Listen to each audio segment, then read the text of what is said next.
from back in our a little bit of the first part of our story. Here you go.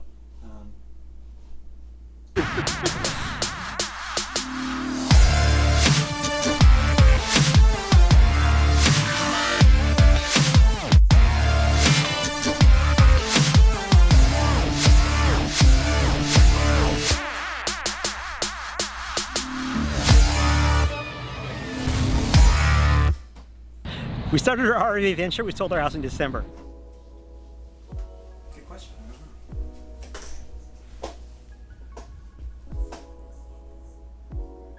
Now, you want to say bye-bye to our house? Bye-bye house! Bye-bye house! Bye-bye house! Okay, it was so nice having 3,400 square feet. I know. Now No we're more. down to 400 square feet. Well, we're homeless currently. That's true. Oh, there you go. Welcome home, Jenny Owens. Welcome home. It's so beautiful.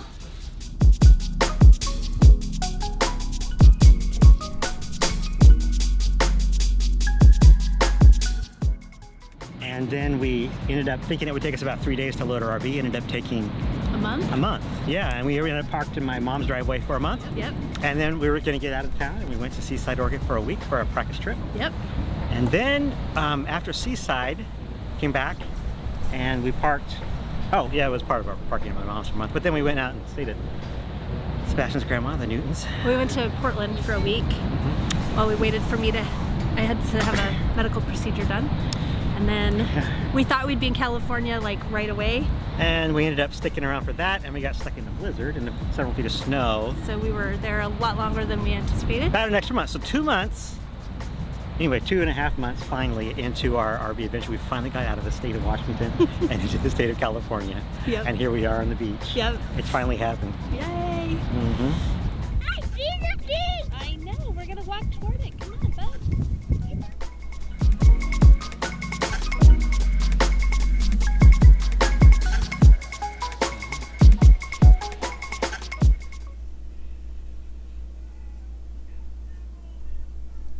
What? Oh man. Okay, we're still having technical difficulties, but for those of you who are over on Facebook, we encourage you to go. There we go. Oh, okay. We're up. If you're on Facebook, we encourage you to go over to YouTube and look up Destination Rejuvenation, because for those of you who are on Facebook, you probably just saw us standing around, and we were showing a video on YouTube. A clip that we have for one of our videos. So welcome everybody. We're so happy to have you here joining us and to learn a little bit about our journey and what we're doing. And Yep. And then we should be about just a half hour tonight. If you hang in that long, that's great. We do have a really important big announcement at the end that we're pretty excited about. yes. But I did want to talk a little bit. You saw a little bit of the first part of our trip. And I just wanted to have Jenny talk a little bit about why it is that we're doing what we're doing. It's kind of a major life shift. Yeah, basically we had been parenting kids that needed a lot of extra support and helping a lot of families, and we just found ourselves utterly exhausted.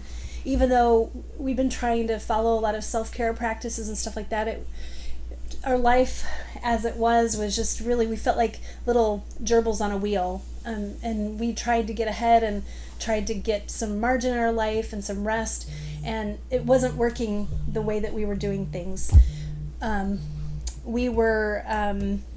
So we finally got to this point where, like, okay, what we're doing is not working at all.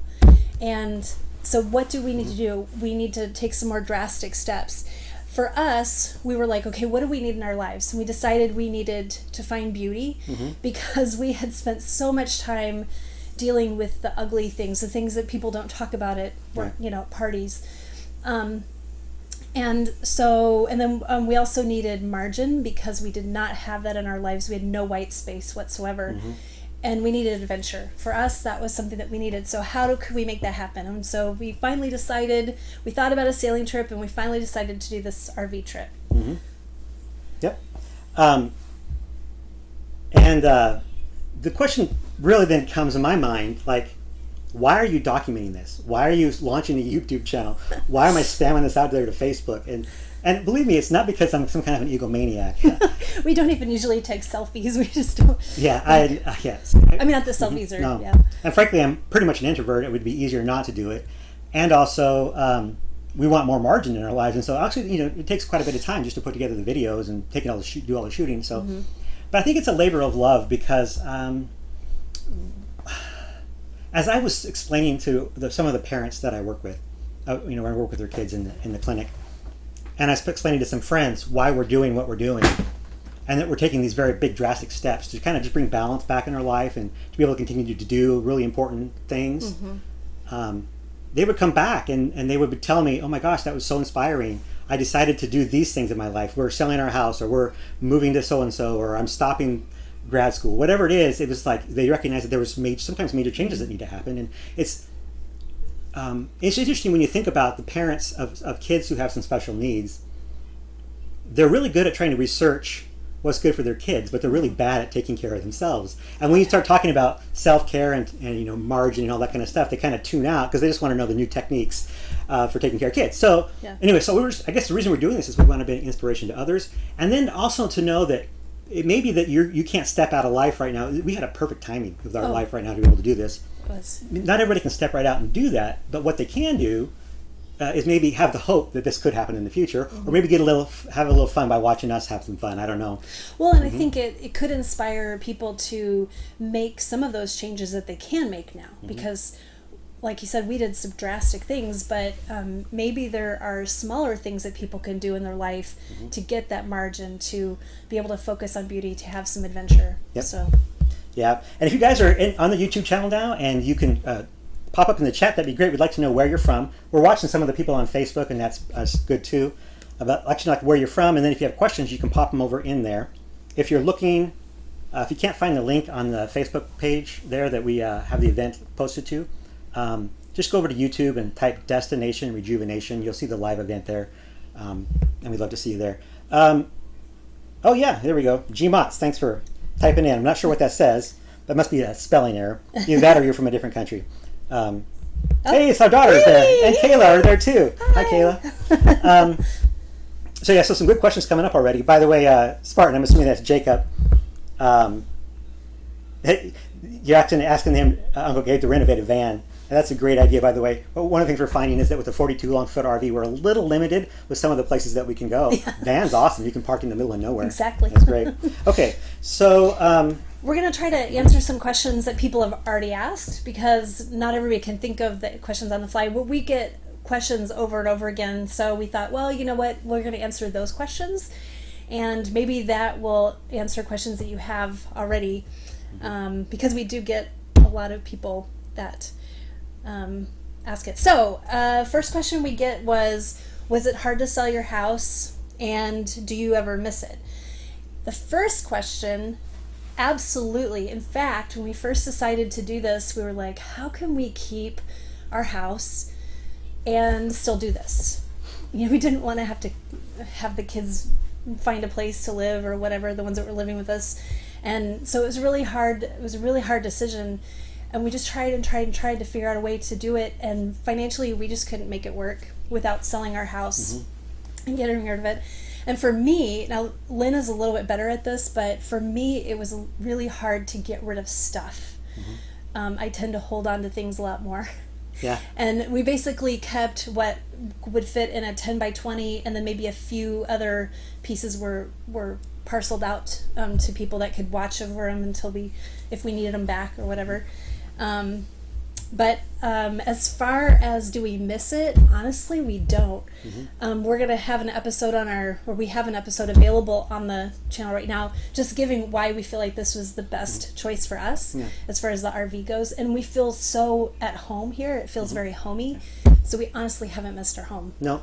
That episode she's referring to is episode 1 on the channel, which just launched today. If you're thinking, once the initial shock of having to recognize we had to sacrifice something to do what we wanted to do was over with losing the house or selling the house, then it was pretty easy.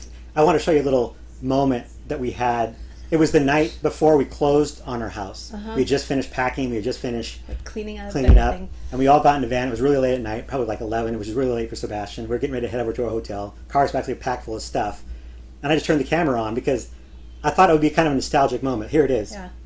What hotel did I adopted? Yep. Now, you want to say bye-bye to our house? Bye-bye house. Bye-bye house. Bye house. Okay, it was so nice having 3,400 square feet. I know. Now No we're more. down to 400 square feet. Well, we're homeless currently That's true. because we have no RV yet, Yes. So what is but we have a hotel for as long as we need. All right. The adventure begins. The adventure begins. good? Yep. Adventure. I can. Actually, I don't know. I don't feel too, like, a little bit sad about seeing the house go, but overall, I'm like, I don't really care too much. I know. Which is weird because I thought I would feel more sad. Yeah, there were definitely some good moments, and I was sad leaving the climbing wall, and The climbing wall was the biggest thing that I was sad about. yeah, and the sand pit, and Yeah. not putting up a swing set. But Yeah, I'll be honest, I think the house really has more like 10 years of hell than it was 10 years of great memories. I know there were certain places I was cleaning out that I was like, yeah, this room has a lot of bad memories in it. Yeah, Tough memories, I guess. yeah, definitely. So I'm excited about healing and a new adventure, a new chapter. I'm not sure I'm 100% excited about nonsense chatter that's going to be going on for thousands of miles of driving.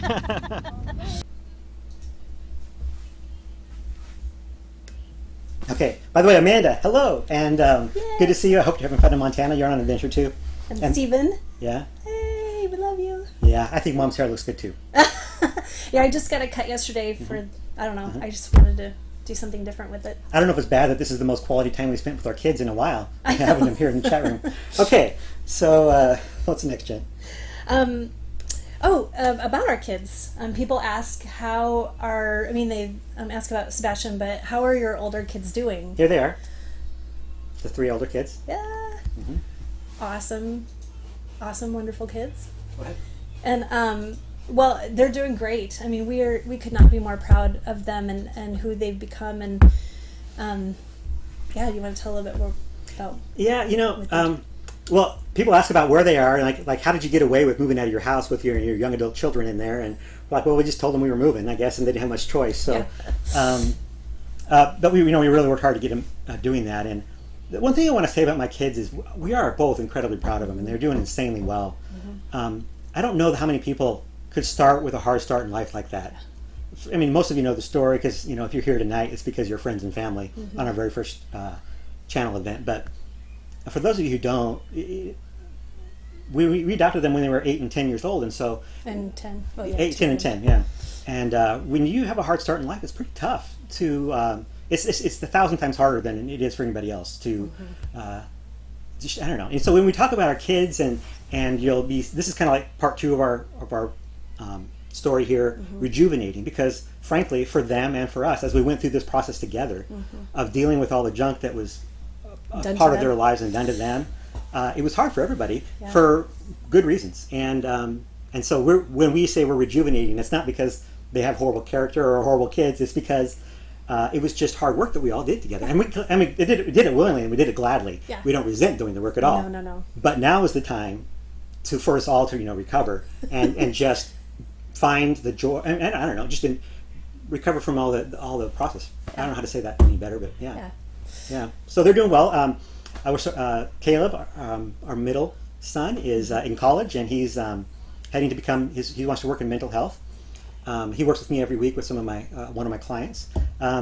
Then we have Stephen, the youngest, the first 3 kids, and he's working full time and getting ready to go to college to do a career in law enforcement.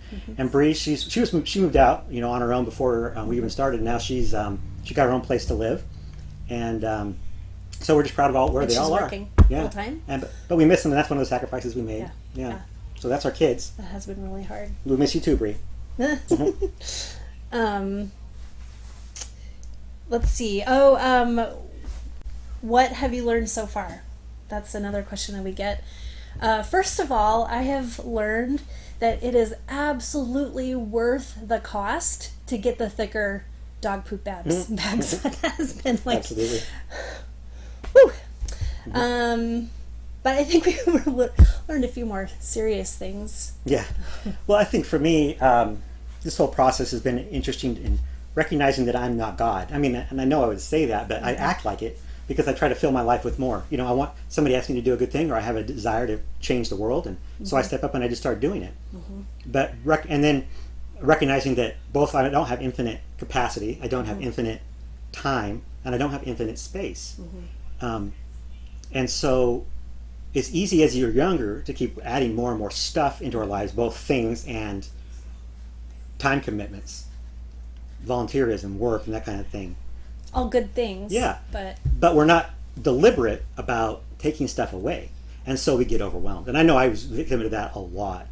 And the one thing about not having infinite space, I've learned this too, is getting down to like 400 square feet and everything I can pull with my truck.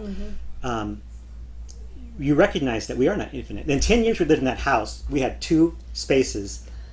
There was never one time in 10 years that every part of our house was clean, tidy, and organized. Because it was the studio and it was the garage. And every time we would go to organize one space, the junk just kind of shifted to another space. And so it was just like squeezing a balloon. You know, one end it would be big and then we would squeeze it back. And I don't know why I didn't realize that it was impossible to organize space when you just had too much stuff. Yeah. And so now we live in an RV, the rule of thumb is if you buy something, what are you getting rid of? Because we only have so much weight and space that we can take. And so it's been really good to recognize that we're not God. And it's actually been freeing because, we go to some place where we could buy something, and he has a physical reaction now to thinking about buying things. It was so hard to get rid of everything in the first place. I have zero desire to go back into that again. And the other thing I learned really is that to do anything significant requires sacrifice. We had to sacrifice our house to do this. We had to sacrifice relationships. I mean, I loved living across the street from my mom, and we loved being close to grandparents and my family, but we also wanted to be by other people, aunts and uncles, other grandparents, Jenny's and parents, yeah. and that we didn't get to. But to do that, we had to make some sacrifice, and so it's a little give and take. And so, but it does require sacrifice, and we can spend our whole lives not doing anything significant because we don't like the cost, or we can just make the sacrifice and do what we need to do. Yeah, or I mean, I think it like for us at first, giving up the house felt so big, and then as we realized, we could kill ourselves, and that's kind of where we were going. I mean, we could kill ourselves, keep doing the way we're doing it, or we can drastically change and have the life that we really want. So. The other thing for me I've learned is just how important relationships are, because I got so busy doing things, and I still tend toward that, but just realizing how important relationships are and that they take time to invest in. Living near people for an extended length of time, you get to know them, and just realizing how so many of the things that people would share with me, it's like, oh my gosh, it's the same feelings, the same experiences. They might have it in a different way, but in a world where right now things are so divided and divisive, that we, at the core, there's so much of the stuff that we experience that's the same, and how our stories and sharing our stories and being vulnerable can really open somebody else up to, wow, I feel the same way. So, the next question is about Sebastian. How is Sebastian doing with this? A lot of people were worried about him and how he would be handling it. We have a little video to show you how Sebastian's doing. That kid is always just happy. He is loving the adventure like crazy. He loves it. I mean, he's an adventurous kid, really. I mean, he really, at his core, he is very, very adventurous. And we've been actually watching him grow and become more confident. Before we started the trip, for the years that we had him, he was afraid of us leaving him, and that was a constant theme. Are you going to leave me? Are you going to leave me? A lot of his trauma centered around travel. And so the fact that we've been traveling place to place to place over and over and over again, and he goes with us, has been huge for him. I think about 3 weeks into it, all of a sudden he asked me something about, are you going to leave? And it was like, wow, I haven't heard that in a long time. And we haven't heard it since. I mean, he just, his confidence is growing, and he's just been doing really good. In fact, it's been fun as we do these videos, watching this kid on screen. Like oh wow, he just lights up a screen. And we have that other clip. There's sure. another clip of him it was one of the videos we did. And it's amazing. He just jumped right in.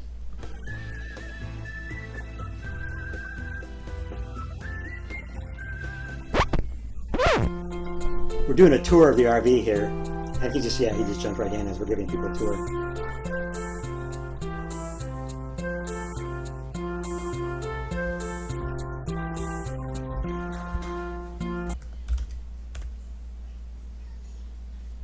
Okay, I gotta cut back. Which brings us to another question that we get is, how are you guys handling this with a 4-year-old? And the answer to that is, there are definitely challenges, but it's actually been really good for me, because I'm able to, it actually forces me to kind of take a step back and relax more and rest and take life as it is. And instead of rushing through, I find myself like, okay, come on, hurry. And he's wanting to look at a butterfly or smell a rose or something. And it's reminding me to slow down and to just enjoy life and see it through new eyes. We do have to keep him very active. And that's one of the things that we wanted to do with the RV, was to be more active, to be more healthy, and taking hikes and playing more. So, we take him swimming, and we take him on hikes, and we're outdoors a lot more. So we do have to make sure that we're active. But there are other times, to preserve sanity, if we have work to do, that iPad comes in very, very handy, let me tell you. Mm-hmm. So yeah. All right. Let's take a question from the chat room. Tracy asks, I'm sure you planned like crazy, but have there been any unpleasant surprises during your RV experience? She said pleasant surprises. Oh, any pleasant surprises? Well, what a better thing, because we're looking to focus on the happy things. Thank you, Tracy. Doesn't make us focus on the unpleasant things. For me, I think the pleasant surprises have been the detours that we've taken along the way, because he really wanted to do some boondocking, and I was like, eh.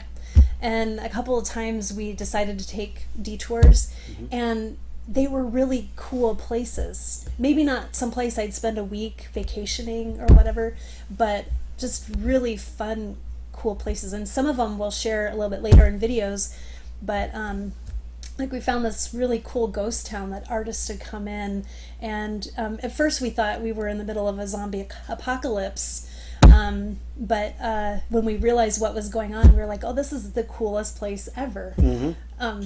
So, and I can't wait to share that one with you guys. Yeah, I'm over on Facebook now, and Laura McCaskill, Wilt, asks, where are you currently?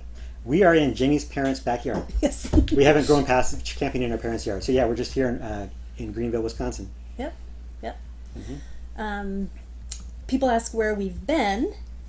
So far, we started out in Washington State, went down to Oregon, and I'll put the map up. You can see we got the map on our website, destination-rejuvenation.com, and here it is.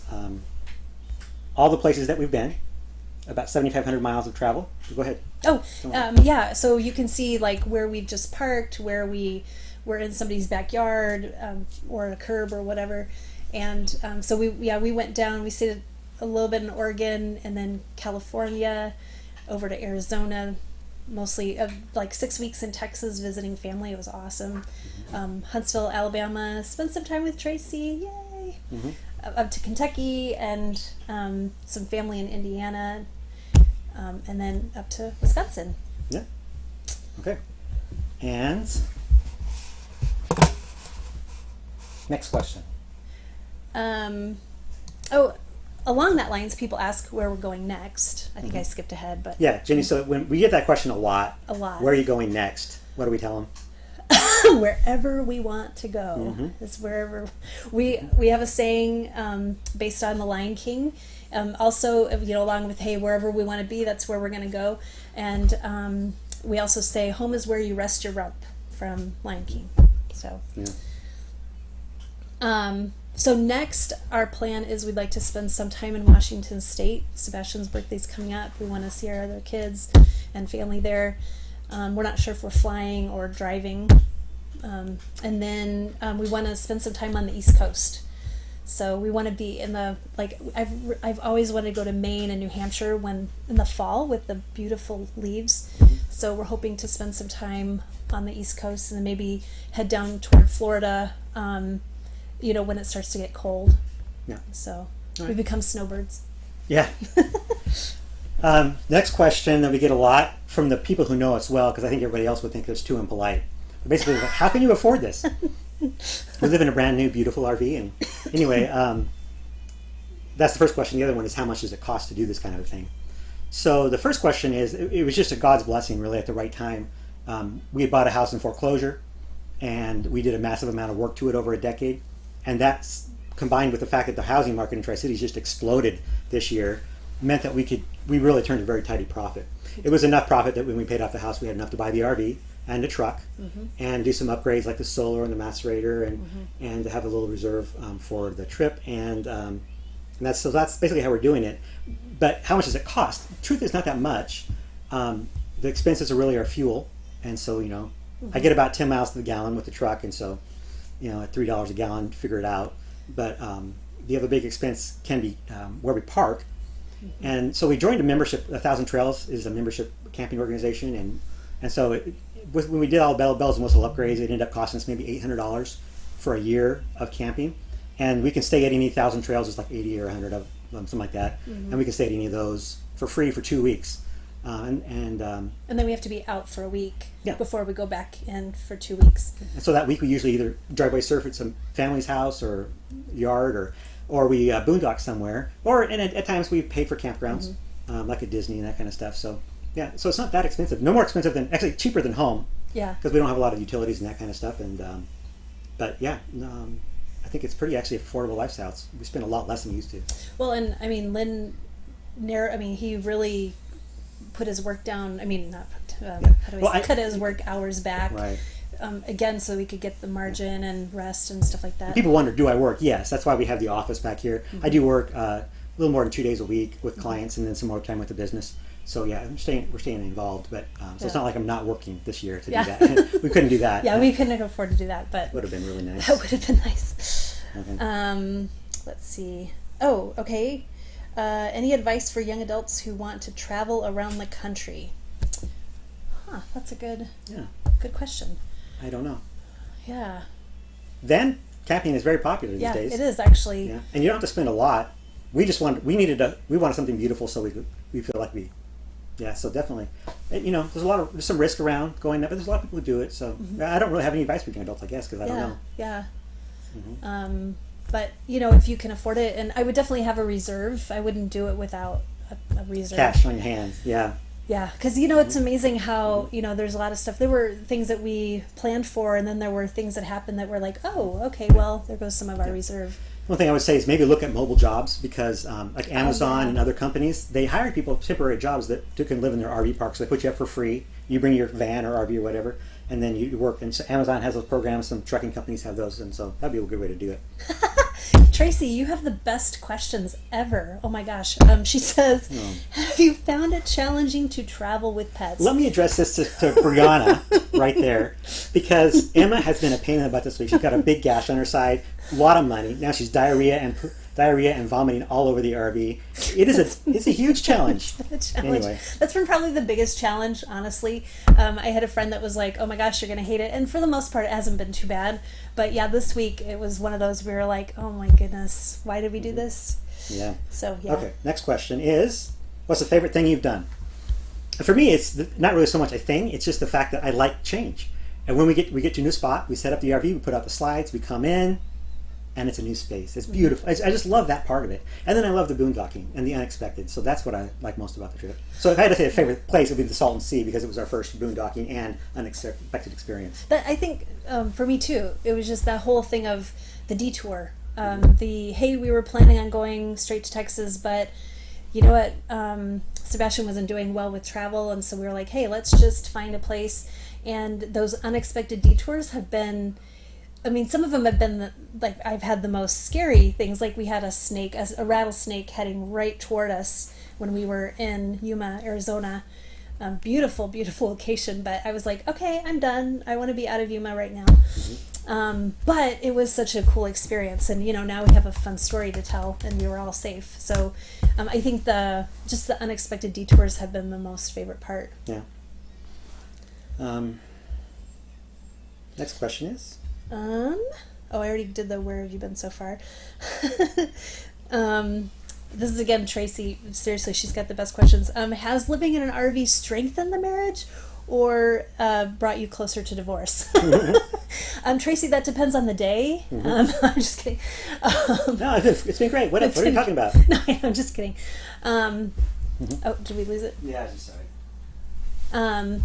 So, no, actually, it's been great because we were under a lot of stress before, and I think removing those stressors and giving ourselves more space, we've had more time together, more meaningful time, and we're doing more together. Like, this has been really fun. Like, shooting videos, I never thought I would enjoy that, but we absolutely... We have the margin to enjoy each other and to work together because I don't have to be so constantly busy on my own projects. So yeah. It's been wonderful. You took a lot of the stress away from life, and it's been, I don't know, really nice. Yeah. Yeah. So, no, it's been really good. I was just kidding before. Oh, yeah. Okay, one more question. Let's see. That's it. That's all the questions. And I don't see any more in chat. So you need to, Marie, that's a great idea to start geocaching. We used to do that with our older kids. I bet Sebastian would love that. So that's a great idea. Yeah. So we have now we're ready for the announcement. Are you ready? I'm ready. Tell them, take it away, Jenny. Okay.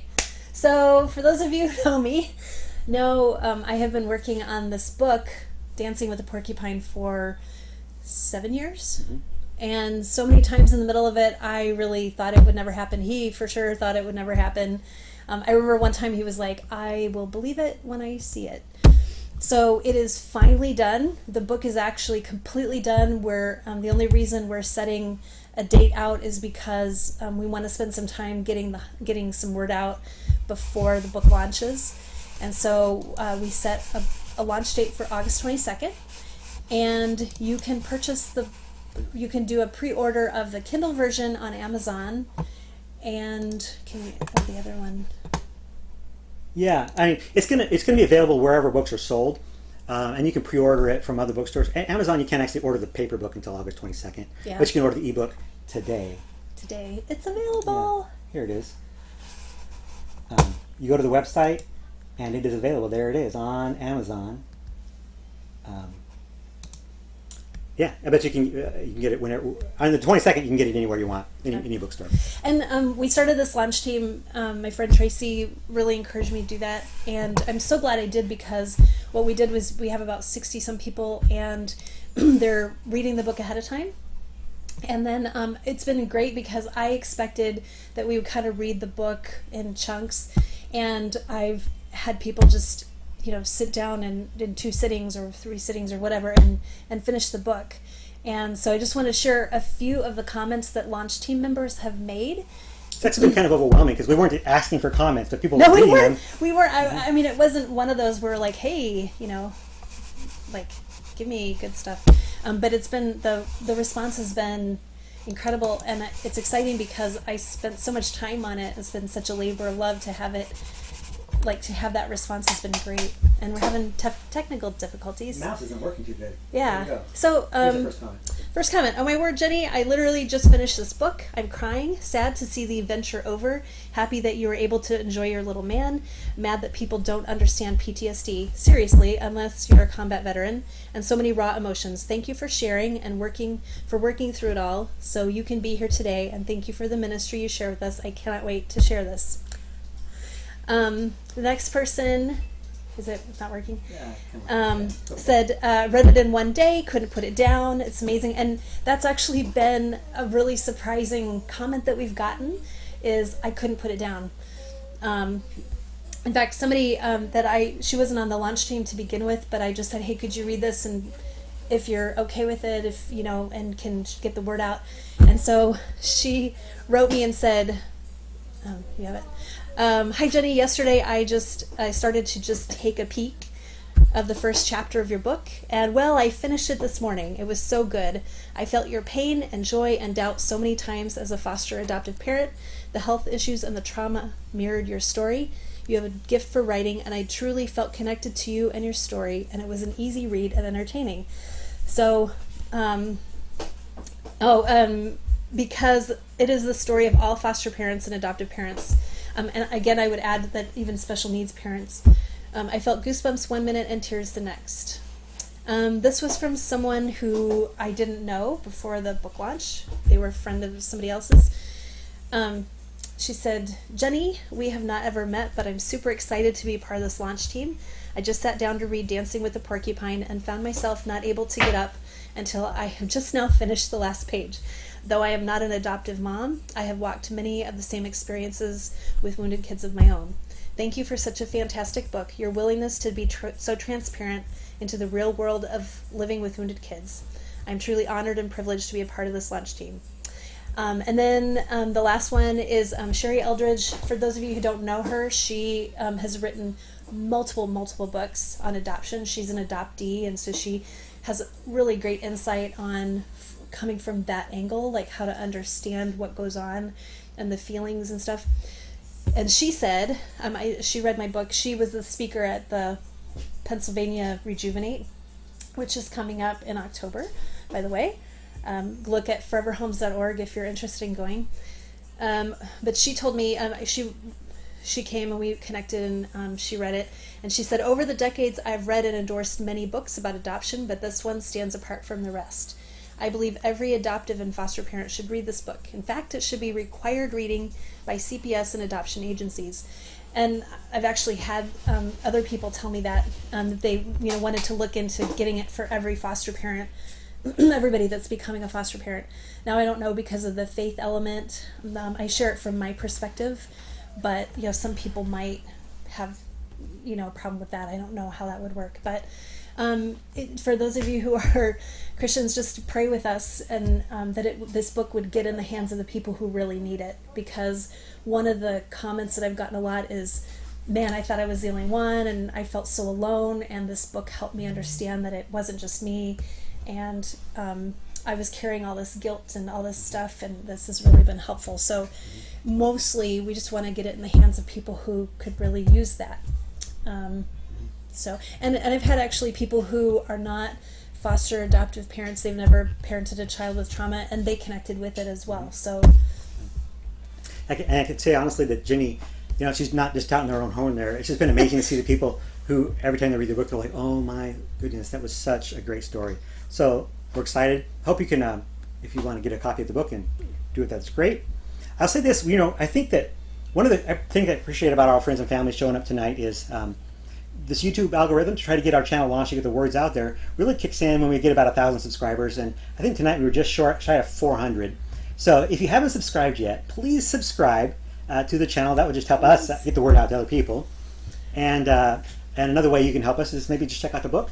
Mm-hmm. And share the YouTube channel with other people that you think might be interested in our journey. And the way we'll give back to you is we'll keep publishing this content. We're going to put a new video out there every Wednesday evening. And then we'll keep that website updated with some stories, and then we have a Facebook page that we're just getting started there too, where we'll post more immediate stuff that doesn't take so long to produce. And then That's how we'll serve you. So feel free to subscribe on any of those channels. You can know where to go if you just go to www.destination-rejuvenation.com. You get a link to all those places.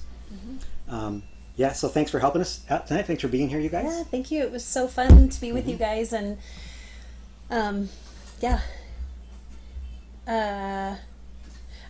Jamie asked, do you think you'll do this full time, or will you come back? That's a question we get a lot from people in the Tri-Cities. Hey, are you going to come back? And the answer is we don't know all we know for now is that, we said we were going to do it for a year, but as we're getting into this, we could see ourselves doing it for longer because we're just really enjoying it. But we're just kind of holding that loosely in terms of just, okay, we'll see where this takes us. So we would love to come back, but we're just not sure at this point what we're doing. Yeah. Well, that's good. That's it from us tonight. If you want more of the story, feel free to watch one of the first 3 episodes. It's up now. And other than that, stay in touch on social media. We look forward to seeing you guys again soon. Bye. Bye, guys. Love you guys.